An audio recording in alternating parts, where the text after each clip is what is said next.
help me, I've become addicted to drawing Kamen Riders. Oh dear God, I don't know why the audio is so bad today. I'm so sorry for that. Yeah, video. I love a good fusion form. I think most of us out there can appreciate a good Kamen Rider fusion form, especially when done by Takara Seiji. I mean, that's just insane, you know?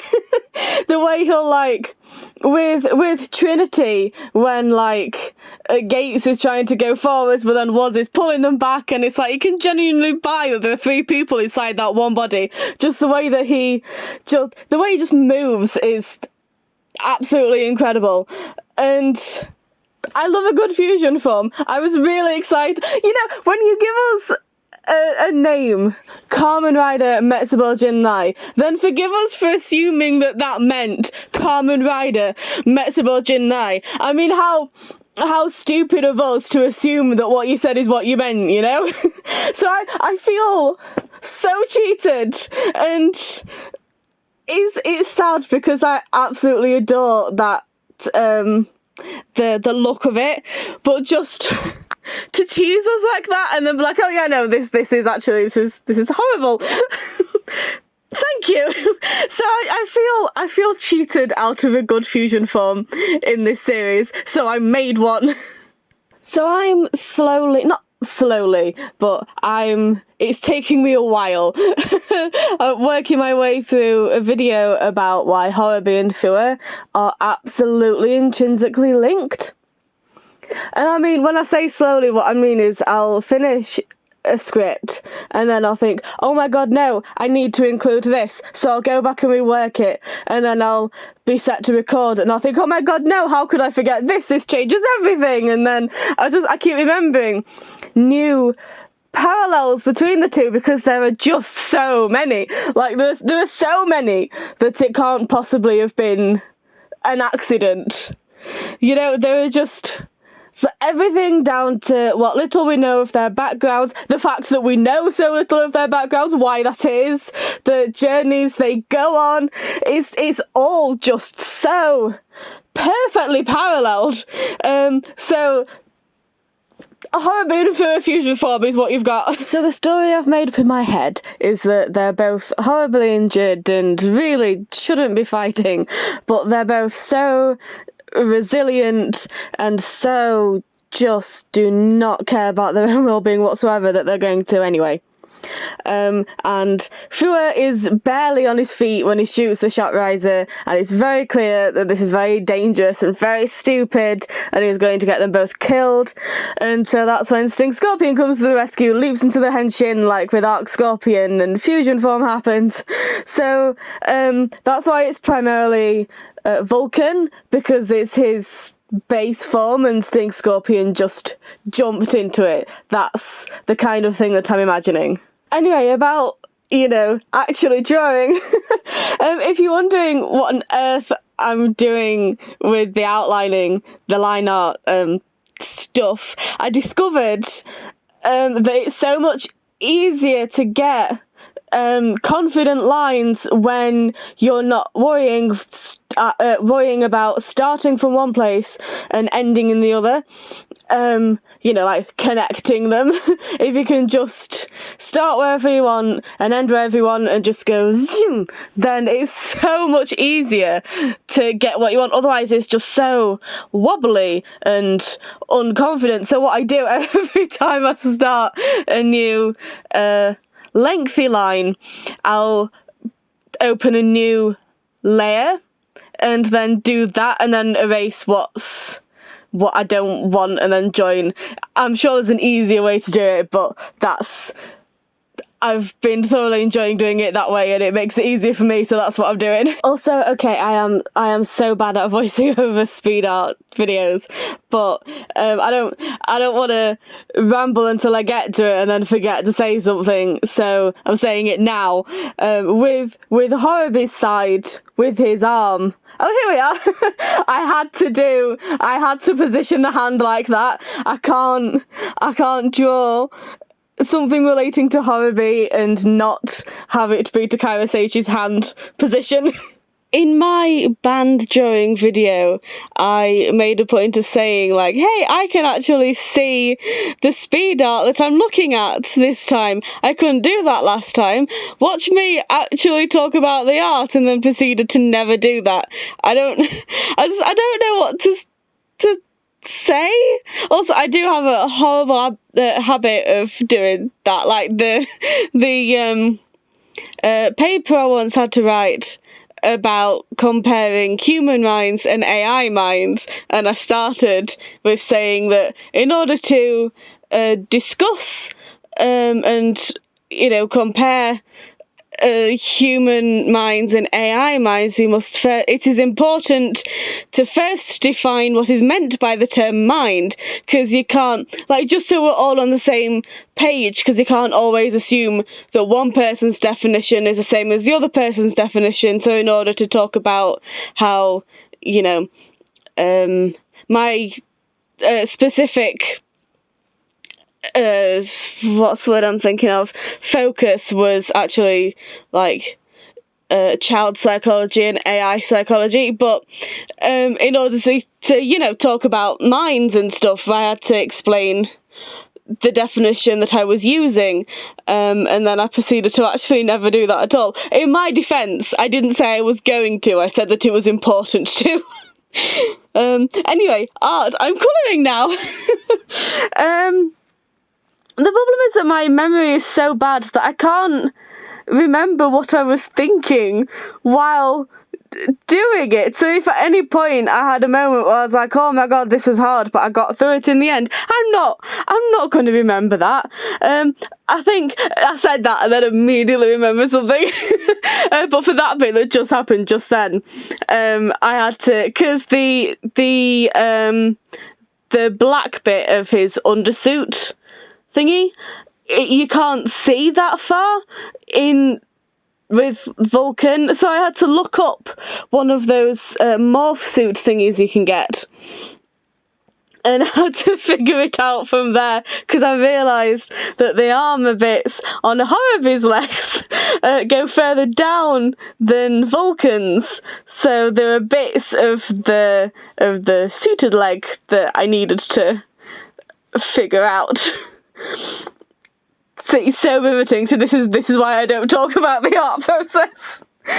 It's a really strange thing to try and explain, in that, like, I'm not new to art, but also I'm kind of new to it. Like, I used to do art all the time, but the problem is that with my memory problems, it's like I don't really retain things.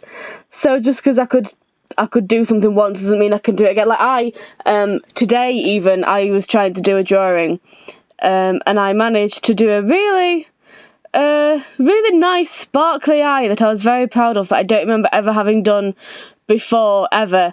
And then I immediately went on to the next eye, and I could not tell you what I did. So it's like I'm having to constantly learn and relearn, and I don't really pick up a standard technique because I just don't remember things. DWP says I can, though, so it shouldn't be an issue. I don't know what to talk about. Yeah, no, I have nothing. I try to be... Every time I do still try to do new things, because I suppose even if I'm never going to remember how, and I'm going to have to look up how to draw something every single time I want to draw it, I suppose it's still good to know that if I've done it once, I can do it again. And I feel like I've made progress. Like I was very much... The digital art is very new to me because I never had the things to be able to do it. So it's always been like pastel drawings and everything. So that I can do, but this has been so much of a challenge to try and learn and then relearn and then relearn again and then relearn again, and you get the idea. But I remember like, you know, tips and stuff, like an artist friend told me to not use pure black and white because then it's hard to add shade and highlights to it. But if you use a sort of a really, really dark grey, then it'll be kind of filtered as black, like your brain will associate it as black. And same as if you use a really, really pale grey for white. So that's what I've been doing. And sometimes I like to kind of just ever so slightly add a hint of something. Sometimes I'll add the tiniest hint of purple to a black part of Horribee and a blue to Fua and everything, just because, I don't know, it's cool. But in terms of like, I don't really gather a muscle memory very easily, so I can't kind of sit down and be like, oh yes, I've drawn eyes plenty of time, I know exactly how to draw an eye, I know exactly how to do the shading because I've done this a million times before. It doesn't matter, I'm never going to remember how to do it again, so I have to kind of look up tips and tricks of how to do specifics every single time. I don't get that kind of built-in thing. I know it makes no sense to have the suited leg and arm later on being purple, since this is Fua's base form and not Horibee's, and it's just like the parts of Horribee that have gone on. But it was lacking. Like it didn't feel Horribee enough, and I didn't want it to I wanted it to be clearly Horribee. Like, I know it's Fua's base form and he's, you know, it's Horibee's form, like Stink Scorpion has gone on to Vulcan rather than it being a half and half thing. But it didn't look enough like Horribee that I just had to add those elements in there somewhere. Even if it doesn't make sense, it's just, it didn't look right otherwise. And, you know, this is Kamen Rider, we can suspend our disbelief for a bit. So I feel like I had so many connotation issues when trying to design. I say design, I have just taken two suits and mashed them together. But I had a lot of connotation issues because I didn't want it to feel like Horribee was being strapped to Fua. Like, I didn't want it to be one of those really disturbing sort of oh, look at how much a human gear can do for a human sort of thing. That's why I went for why I decided to break one of the straps, which was really hard because like I knew I wanted broken straps, but also I was getting too bogged down in like the physics of it all. Like, okay, well I can't cut this strap because then the whole thing will fall apart. So I'm like, which one can I convincingly cut, because they're restraints, you know. So I didn't want it to be Horribee being restrained to Fua. So my idea was that if I was to cut a restraint or two, I can't actually remember how many I did and I can't see right now, then it would be symbolic of Horribee being able to break free and do things for himself, and it being more of a sort of the two of them coming together is like breaking both of them out of their predestined lives, since they're both so intrinsically linked. Like I've said, it's like they've both been placed here against their will, and they're both involved with each other against their will. And that's like, it was all designed for these two to oppose each other, but then them actually coming together is saying, well, screw you, actually, we can decide our own lives, kind of thing. So that's why I went with the broken restraint, because it's like they're both breaking free from their restraints by being, actually, you know what, let's fight together, actually, which would have been a so much more powerful story than you know I'm trying not to get salty, but the same time, it frustrates me so much with this series because it's like everything was planned so perfectly and then it all just fell apart trying to make Anato a saint. Anyway, I had no idea what I was doing during these bits. I was really just looking at Kamen Rider Horibi and Kamen Rider Fua and just trying to make it up as I went along, but I feel like it worked, but then the problem is that like the metal bits looked reflective, but I don't know how to do fabric. So it's like the metal looks fine, and then but that it makes everything else look flat. It's like when you're learning how to draw and you get really good at one particular thing, that makes everything else look really bad. It's like you can draw like as I said with the sparkling eyes, I don't know how to do anything else digitally right now, so it's like that it's sparkly eyes and then everything else is just flat, which obviously makes the drawing look horrible. It makes everything else that ordinarily would have looked fine now look terrible. So it's like I kind of gave up at the end. I didn't know how to deal with the fabric bits. I kind of just, I think I added like a courtesy shine somewhere. I don't know. I don't really understand like fabric and folds and everything. Even just looking at the images wasn't helping. But anyway, just let me be proud of the metal. I love that Fua has like a wolf foot. The Vulcan just has an animal foot. There it is. There's the courtesy shine. I tried my best. It wasn't working. Yeah, I can't remember if I actually keep this or not. If that's just the only bit of the fabric that actually tried with. Another problem is that drawings take me forever to do because I can't hold a pen for very long.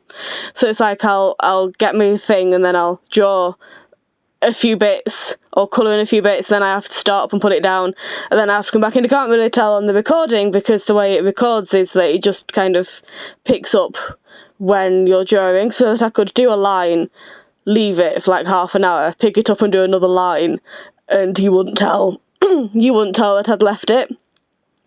But obviously I could tell that I've left it, so me having to take so many breaks so frequently makes me then obviously immediately forget what I've done next. So it's like every time I went to do a metal bit I had to try and figure it out from scratch all over again. But I don't know, I feel like that's why you're looking at so many different techniques, because I couldn't remember what I suppose I could have actually just looked up the recording, but there's no excuse for me not thinking about that. Anyway, I have forgotten the start of this sentence and I don't know where I'm going, so it's almost finished. Let's just bide our time with this. But yeah, I do find it so much easier to just scribble and then erase rather than actually trying to stay within any lines or anything. I changed the direction. What am I talking about? The background, so that I can tell if I've missed out any pale bits, and that was me trying to do with glow before realising no, I'm not that good. Anyway, here it is with the weirdest background. I put it up and I thought I'm gonna do a really cool looking like nebula behind them, and 2 minutes in I thought nope. I can't remember that much. I remember giving up and thinking, you know what, point made. This is them.